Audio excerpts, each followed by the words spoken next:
this Lenten season, we have the opportunity to draw closer to the Lord Jesus Christ and His cross. इन उपवास के दिनों में हमारे पास अवसर है कि हम प्रभु यीशु मसीह के क्रूस के करीब बढ़ जाएं। We focus on the sufferings of our Lord Jesus Christ as given to us in the Gospels. और हम इन दिनों में जैसा हमें सुसमाचारों में दिया गया है, हम प्रभु यीशु मसीह के दुख भोग के ऊपर अपने ध्यान को केंद्रित कर रहे हैं। So as we walk with Jesus during His sufferings, और इसलिए जब हम यीशु के साथ चल रहे हैं उनके दुख भोग के समय में, we will find that in His last days, तो हम ये पाएंगे कि प्रभु यीशु मसीह के आखिर के दिनों में He deliberately did some amazing actions. कुछ जानबूझकर प्रभु यीशु मसीह ने कुछ महत्वपूर्ण और कुछ महान कार्य किए। And as the prophet, और एक भविष्यद्वक्ता के द्वारा नबी के तरह many of His actions were prophetic. और बहुत से कार्य जो यीशु ने किए वो भविष्यवाणी के अनुसार थे And they were symbolic. और चिन्ह के रूप में थे वो। So they have deeper meanings if we have the time and the hunger to go deeper into the symbolic actions of Jesus during this week. और ये जो चिन्ह है ये बहुत ही गंभीर है और बहुत ही गहराई में है। यदि हम समय निकालें और उन पर चिंतन मनन करें तो हम इस गहराई को समझ पाएंगे। So today in part 6 of this series of Lent, इसलिए आज जो भाग 6 है इस उपवास के दिनों के संदेशों की श्रृंखला का, we will focus on the divine inspection. तो हम अपना ध्यान केंद्रित करेंगे उस दिव्य निरीक्षण के ऊपर Of Jesus Christ यीशु मसीह का, from the fruitless fig tree to the temple in Jerusalem. और ये निरीक्षण जो प्रभु यीशु मसीह दैवीय रूप से करते हैं वो एक तरह से जो अंजीर का वृक्ष है वहां से लेकर आज जब वो मंदिर में प्रवेश करे हैं। This was a powerful moment when Jesus entered Jerusalem riding on a donkey. और ये बहुत ही एक शक्तिपूर्ण एक समय था जब प्रभु यीशु मसीह एक गधे के ऊपर सवार करके इस मंदिर की तरफ बढ़े।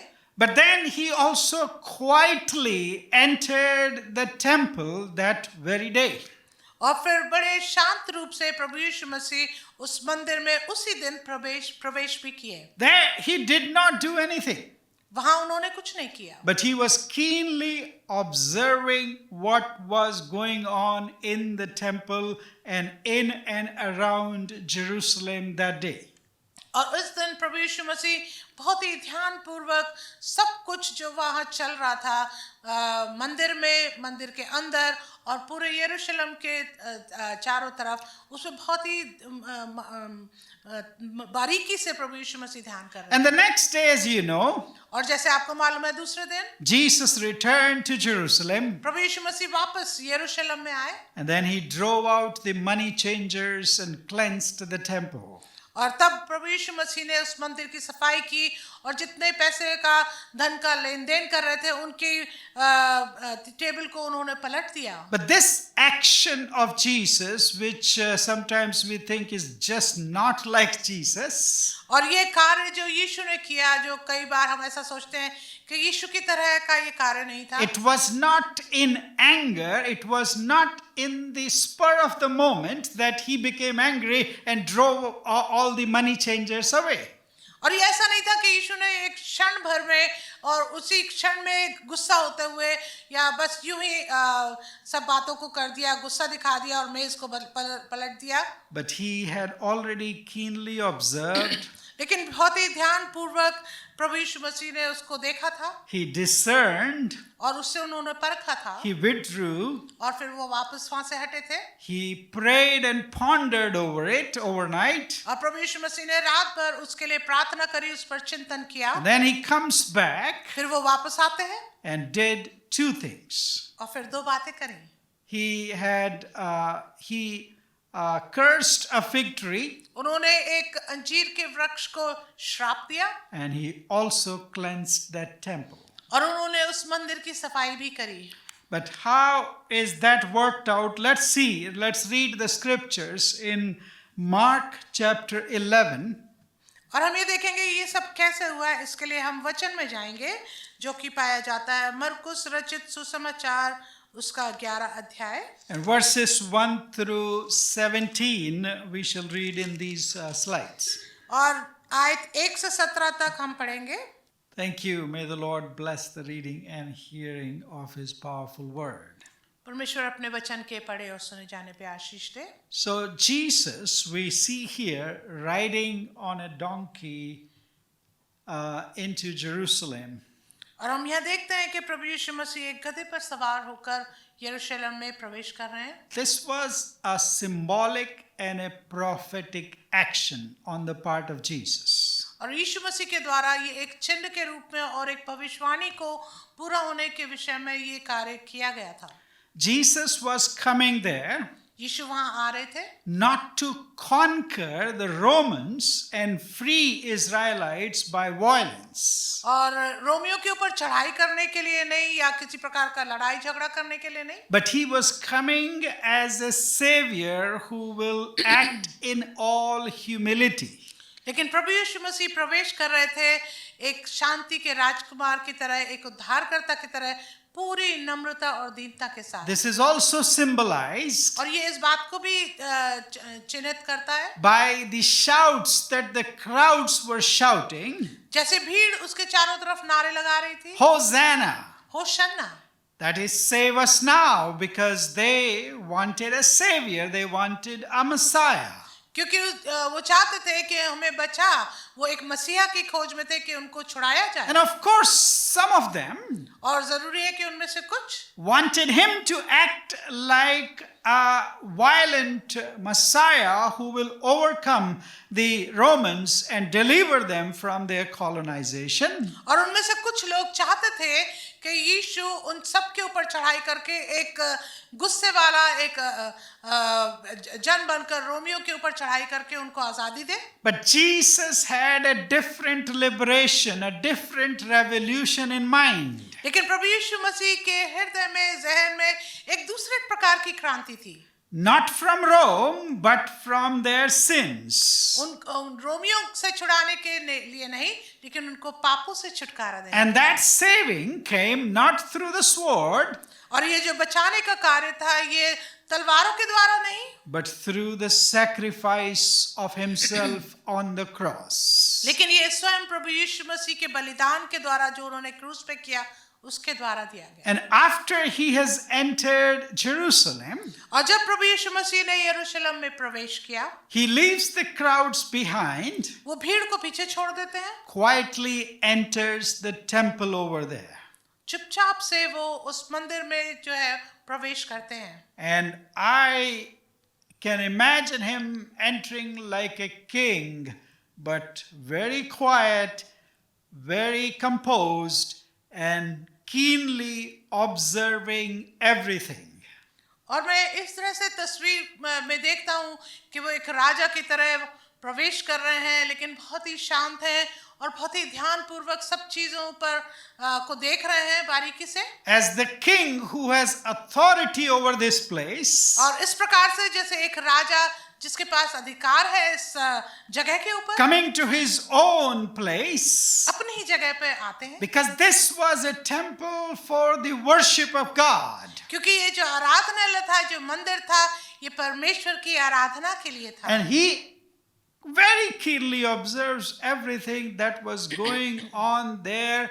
That is nothing, no worship, but something else, commercialization and business. लेकिन प्रभु यीशु मसीह वहां पर आके चारों तरफ बारीकी से देखते हुए देखते हैं कि प्रार्थना के अलावा वहां हर प्रकार का आराधना के अलावा दूसरा धंधा और दूसरे कार्य चल रहे हैं जो ठीक नहीं है. The first thing, पहली बात, the divine inspection.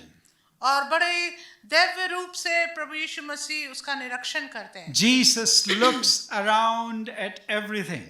प्रभु यीशु मसीह हर एक चीज को चारों तरफ बड़ी बारीकी से देखते हैं. As we read in Mark chapter 11, जैसे हमने मरकुस रचित सुसमाचार 11 अध्याय में देखा, and verse 11, उसकी 11 आयत में Sometimes we overlook that very interesting verse. कभी कभी हम इस आयत को नजरअंदाज कर देते हैं। And he entered Jerusalem वो यरूशलेम में पहुंचे मंदिर में and went into the temple. और मंदिर में आए And when he had looked around और जब उन्होंने चारों तरफ देखा, at everything, हर एक सब वस्तु को देखा, as it was already late, क्योंकि सांझ हो गई थी, he went out वो वहां से बाहर चले गए, to Bethany, वो बेतनी को चले गए, बेतनिया को चले गए, a small village outside of Jerusalem, जो कि एक छोटा सा गांव है यरूशलेम के बाहर, बेतनिया, with the 12.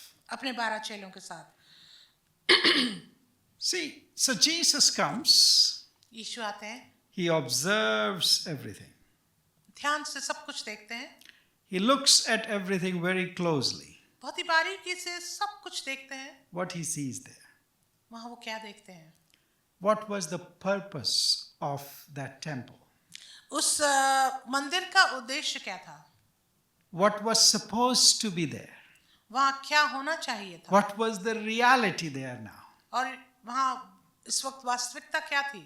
So, a couple of weeks ago, I think we looked at Annas, the high priest's father-in-law.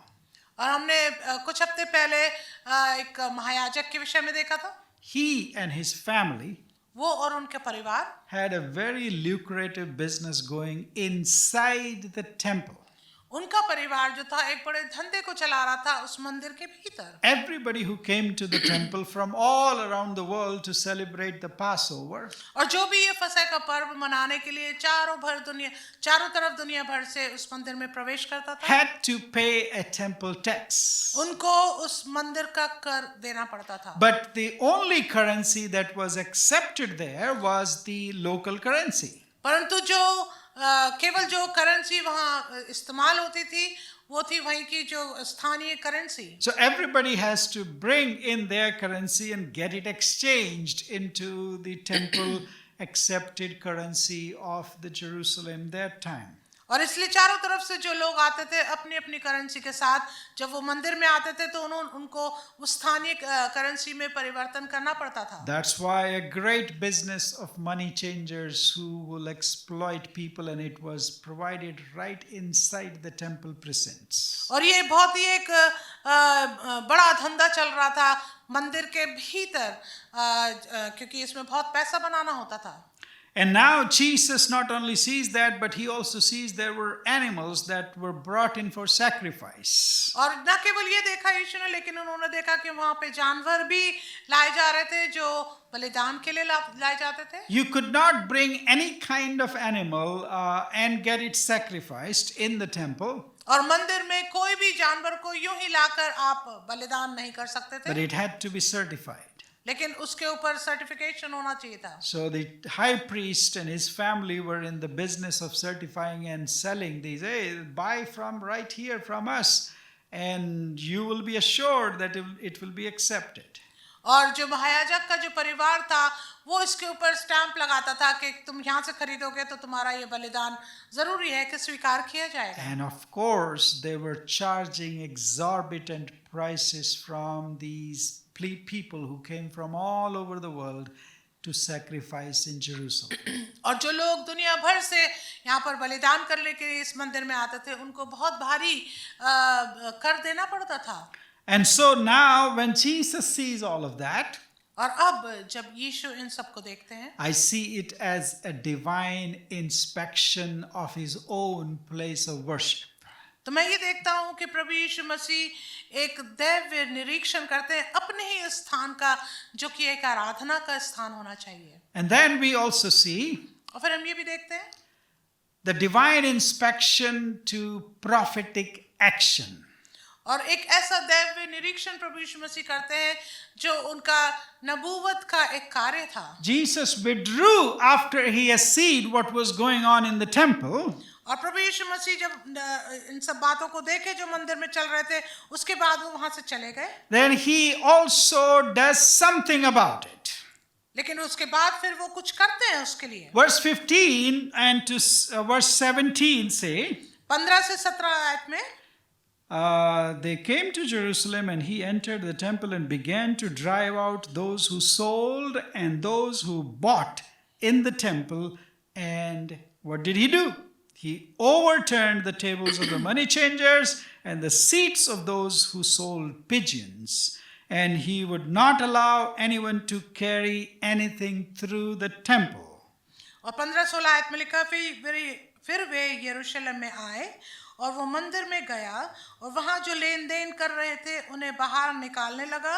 और क्या किया? सराफों के पीढ़े और कबूतर बेचने वालों की चौकियां उलट दी और मंदिर में से किसी को बर्तन लेकर आने जाने ना दिया। It was not a case of Jesus simply being angry. और ये ऐसा कार्य नहीं था कि प्रभु यीशु मसीह यूं ही बस नाराज हो गए। It was rather a king who was claiming his house for himself. बल्कि ये एक राजा के विषय में है जो अपने ही घर को अपने लिए वापस ले रहा है। He was righteously restoring the house for his worship.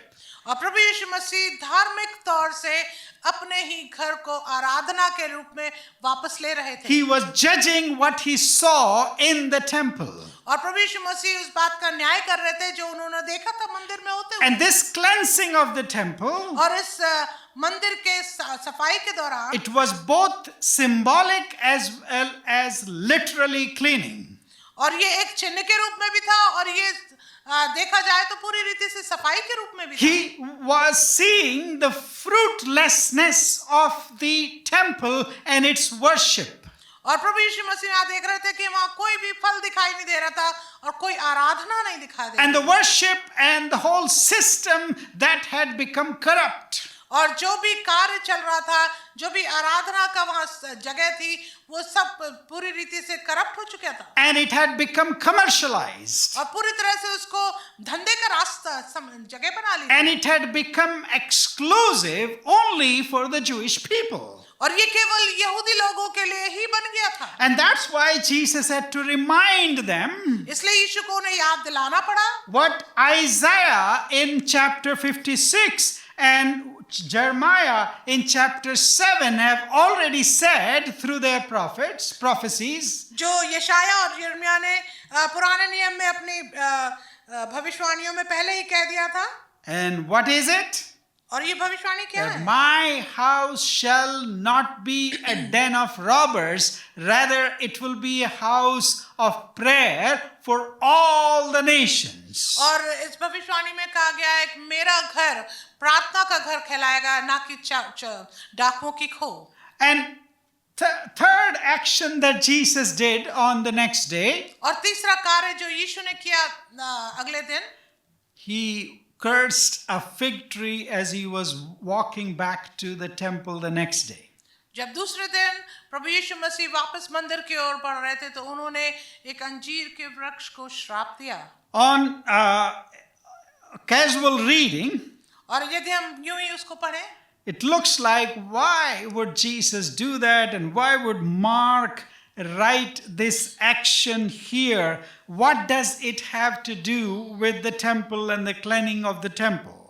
तो हमको ये लग सकता है कि ऐसा क्यों हुआ और मरकुस ने क्यों इसको यहाँ लिखा और इसका मंदिर की सफाई से क्या इसका मेल है। But Mark is writing here very carefully and very wisely. लेकिन मरकुस जो है बड़ी बुद्धिमानी के साथ और बड़े ध्यानपूर्वक इसको लिख रहे हैं। Like you put something in between a sandwich, something very delicious, something very meaningful that makes the whole sandwich beautiful and delicious. ये इस प्रकार से है कि जब सैंडविच बनाते हैं तो जो उसके अंदर डाला जाता है उसमें कुछ ऐसी चीज डालते हैं जो बहुत ही सुंदर दिखने में और स्वादिष्ट भी हो। So between what Jesus observed और इसके बीच में कि यीशु ने क्या देखा and what he did to what he saw on the next day, और उन्होंने क्या देखा और क्या किया अगले दिन, in verses 12 to 14, 12 से 14 आयत में Mark sandwiches this incident और मार्क उसके बीच में एक छोटे से बात को लाते हैं। in verse 12. 12 आयत में, On the following day, दूसरे दिन when they came from Bethany, Jesus was hungry. कि जब वो बैतनिय्याह से निकले तो यीशु को भूख लगी। Probably they didn't have breakfast in Bethany, or there were no nice McDonald's over there. हो सकता है वहाँ खाना नहीं होगा, खाना खा के नहीं निकले होंगे, या मैकडॉनल्ड्स नहीं होगा। Or actually, I don't know when they came, what time of the day they came. और हमें पता नहीं कि वो किस समय दिन के वहाँ आए होंगे। Anyway, verse 13 says, फिर भी हम देखें 13 आयत में लिखा है, seeing in the distance a fig tree in leaf, वो दूर से अंजीर का एक हरा भरा पेड़ देखकर he went to see if he could find anything on it. वे निकट गए और देखा कि क्या जाने उसमें कुछ पाए। When he came to it, he found nothing but leaves, पर पत्तों के छोड़ कुछ न पाया, for it was not the season for figs. क्योंकि फल का समय न था। And he said to it, और यीशु ने उससे कहा, may no one ever eat fruit from you again. अब से कोई तेरा फल कभी ना खाए। And his disciples heard it. और उसके चेले सुन रहे थे। And after this part of the sandwich, he continues with the story that he entered into the temple and began cleaning it.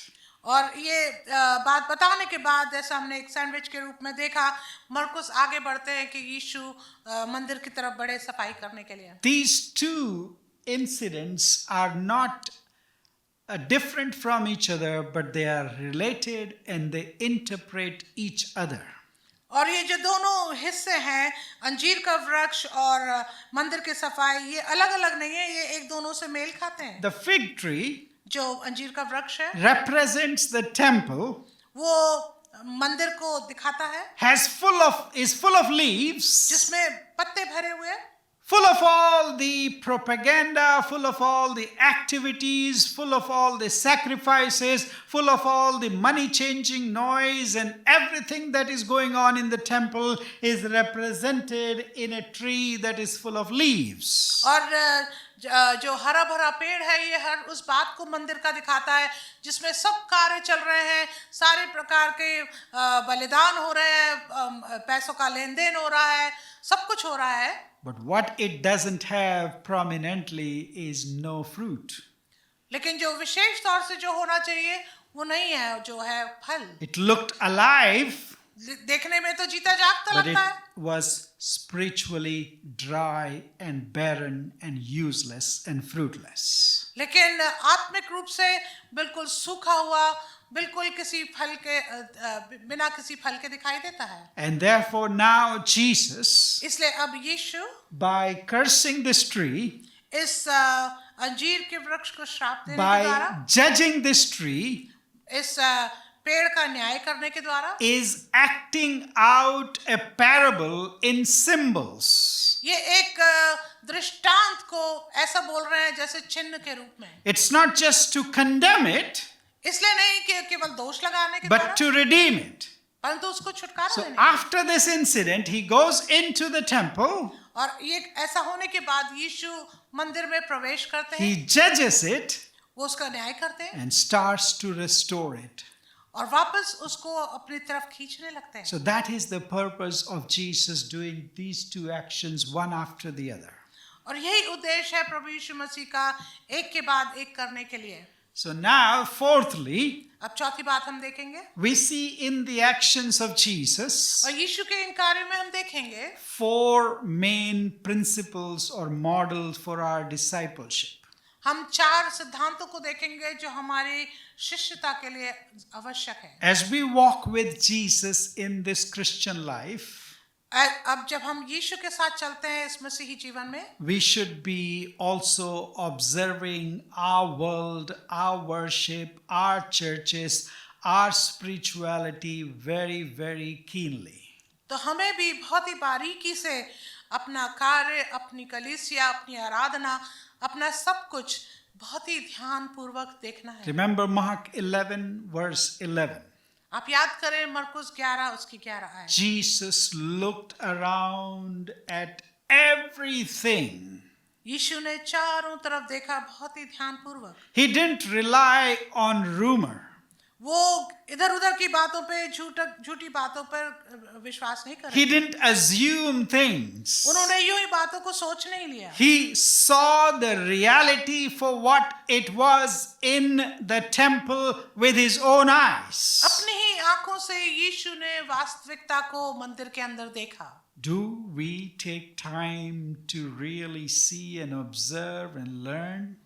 क्या हम वास्तव में समय निकालते हैं कि ध्यान पूर्वक अपने चारों तरफ देखें, सीखें, Observe our own life and evaluate it ourselves first, अपने ही जीवन को ध्यान पूर्वक देखें और पहले उसको ठीक करें, and observe our churches, our denominations, our communities, our spirituality, और अपनी आत्मिकता को अपने समाज में अपने चारों तरफ सब लोगों के बीच में सब बात को बड़े ध्यान पूर्वक देखें, or we just follow blindly any famous preacher, any famous prophet, any person who is popular, and we blindly follow them, not observing keenly their teachings. या फिर हम यूं ही अंधभक्त होकर लोगों के पीछे उनकी शिक्षाओं पर बिना सोचे समझे क्योंकि वो प्रसिद्ध है उनके पीछे चलना शुरू कर दें। Secondly, दूसरी बात, we need to be discerning biblically. और वचन के द्वारा हमें परखने की आवश्यकता है। Jesus wasn't acting emotionally only. प्रभु यीशु मसीह केवल भावनाओं के द्वारा ही वो कार्य नहीं कर रहे थे। He acted scripturally. He knew the scriptures well and he applied that to the temple. लेकिन प्रभु यीशु मसीह पवित्र शास्त्र के द्वारा उसके पढ़ने के उसमें जीने के द्वारा उसके कार्य को करते हैं। He saw the reality उन्हें वास्तविकता को देखा and he diagnosed the problem with the scriptures. और उन्होंने उस समस्या को पवित्र शास्त्र के द्वारा देखा। And he also said, this is what has gone wrong because these are the words of the prophet who said the temple must be for this purpose. और प्रभु यीशु मसीह ने जब देखा तो उन्होंने ये भी बताया कि इसमें गलत क्या है, क्योंकि उन्होंने बताया था कि भविष्यवाणी की गई है, वचन में लिखा है कि ये स्थान पवित्र प्रार्थना का स्थान कहलाएगा। Setting us an example, हमारे लिए एक उदाहरण तय किया we evaluate our decisions, और अपने निर्णय को ध्यान करने के लिए our actions and our practices हमारे कार्य को और जो हम करते हैं उसके लिए in the light of God's word and not according to some famous preacher or some famous author or somebody who has said this or said that or some political leader, but according to the word of God. आमीन। हर एक बात को जो हम देखते हैं उसको हमें वचन से तुलना करनी है, बजाय इसके कि किसी राजनेता के द्वारा सुना गया शब्द या कोई महान प्रसिद्ध लेखक या कोई महान वक्ता या कोई महान प्रचारक। And thirdly, after seeing the reality, और तीसरी बात, ये सब वास्तविकता देखने के बाद Jesus did not immediately jump to action. यूं ही नहीं प्रभु यीशु मसीह कार्य करने के लिए वहां चले गए। He withdrew from the temple. पहले उन्होंने अपने आप को मंदिर से अलग He किया। distanced himself from the reality. उन्होंने पहले अपने आप को वास्तविकता से अलग किया। He spent the night away from it.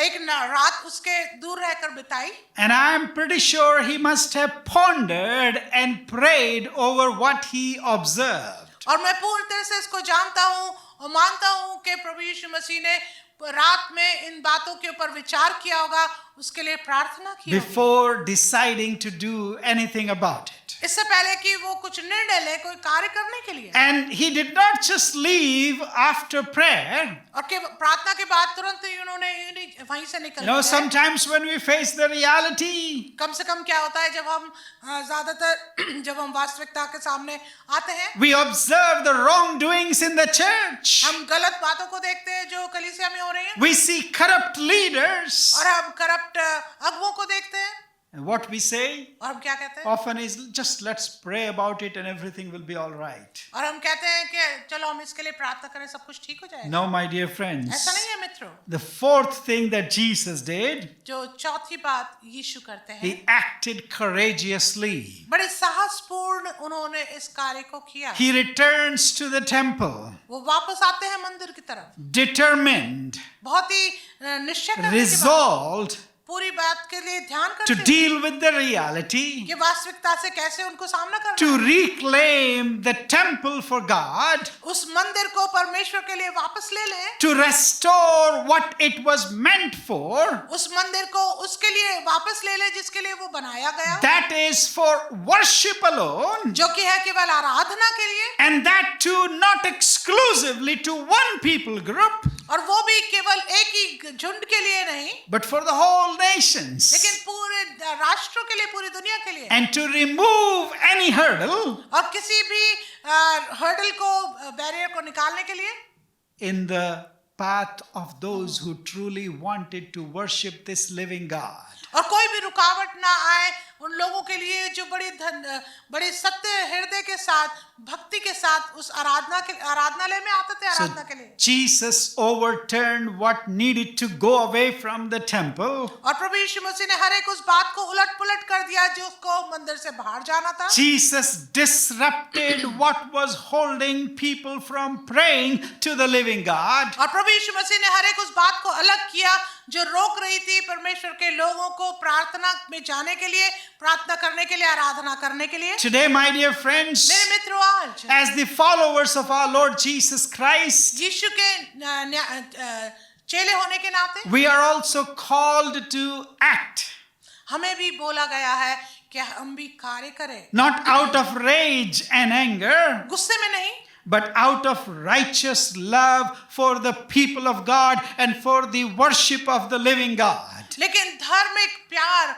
और पवित्र प्यार के द्वारा उन लोगों के लिए जो परमेश्वर को प्यार करते हैं। And what is wrong in the churches, among the Christian communities, among the Christian leaders and preachers? और जो गलत बात है मसीह समाज में प्रचारकों और वो के बीच में, That must be pointed out. जिसके ऊपर हमको निशाना बोलना चाहिए, That must be judged. जिसके ऊपर न्याय करना And चाहिए, that must be thrown out of the house of God, और उसको हमको परमेश्वर के भवन से बाहर करना चाहिए, following the example of our Lord Jesus Christ. प्रभु यीशु मसीह के इन उदाहरणों के लिए जो उन्होंने हमको दिए। You know, after this cleansing of the temple, what happened? आपको मालूम है इस मंदिर की सफाई के बाद क्या हुआ? After Jesus was gone, जब यीशु वहां से चले गए, about 30 years later, 30 साल के करीब बाद, the temple was literally destroyed completely in AD 70. ये जो मंदिर है ये पूरी तरह से तहस नहस कर दिया गया AD 70 में। But परंतु God erected a new temple. लेकिन परमेश्वर ने एक नया मंदिर वहां खड़ा किया। What is that new temple? और वो नया मंदिर क्या है? Where is that new temple? वो नया मंदिर कहाँ है? What is it made of? वो मंदिर किस चीज का बना हुआ है? Paul writes for us in पौलुस हमारे लिए लिखते हैं, 1 Corinthians chapter 3 and verse 16 and 17. वो लिखते हैं पौलुस लिखते हैं पहले कुरिन्थियों 3 अध्याय में, Do you not know क्या तुम्हें नहीं मालूम that you are God's temple and that God's Spirit dwells in you? If anyone destroys God's temple, God will destroy that person, for God's temple is holy and you are that temple. I am that temple. और पहला कुरिन्थियों 3:16-17 में इस प्रकार लिखा है, क्या तुम नहीं जानते कि तुम परमेश्वर का मंदिर हो और परमेश्वर का आत्मा तुम में वास करता है? यदि कोई परमेश्वर के मंदिर को नाश करेगा तो परमेश्वर उसे नाश करेगा, क्योंकि परमेश्वर का मंदिर पवित्र है और वो तुम हो। So this temple, that is the church that God is building, और ये वो मंदिर है जो परमेश्वर बना रहे हैं। it should be a place where nations, where people groups, all kinds of people God has created must be welcomed and loved. और ये उस मंदिर को परमेश्वर बना रहे हैं जहाँ सारे लोग, दुनिया भर के लोगों का या वहाँ पे स्वागत होगा और हर एक कोई वहाँ आराधना करने के लिए परमेश्वर के नजदीक आ सकता है। And as the king or the head of the church, और एक राजा होने के नाते और उस कलीसिया का सर होने के नाते, if Jesus walks into our churches, into our communities, into our lives today, यदि प्रभु यीशु मसीह हमारे कलीसिया में, हमारे जीवन में, हमारे समाज में यदि आ जाएं, would he find fruit? क्या वो फल पाएंगे? Or would he be disappointed as he was with the fig tree as well as the temple worship? या फिर वो वैसे ही दुखी हो जाएंगे उस अंजीर के वृक्ष को देखने के बाद, या फिर उस मंदिर में लेन देन के देखने के बाद? Would he find tables or anything else that need to be overturned and overthrown out?